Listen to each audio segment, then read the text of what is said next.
চলো তোমাদেরকে যে জিনিসটা দেখাবো বললাম তো দেখাই। বাগানে ঢুকি, আমাদের এখানে তো প্রচুর বান্দর, হ্যাঁ, যার জন্য গেট দেওয়া হয়। আর আমার বাড়িতে প্রচুর ফুল গাছ, অনেক অনেক ছোট, যাই হোক। এই যে দেখো,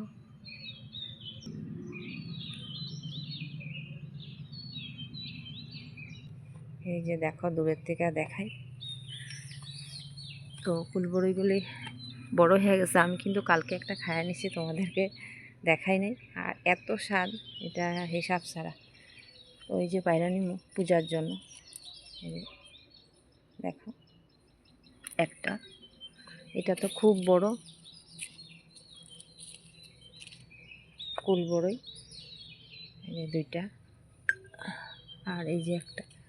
সব পায়রা নিতেছি, কেন এটি পাইকা গেছে। এই যে তিনটা। তো এই যে দেখো আমার গাছের কিছু ফুল বড়ই, এই যে। তো গাছটা কিন্তু বেশি বড় না, যাই হোক এটার মধ্যে কয়েকটা বড়ই ধরলো। তো আজকের মতন এতটুকু, টাটা।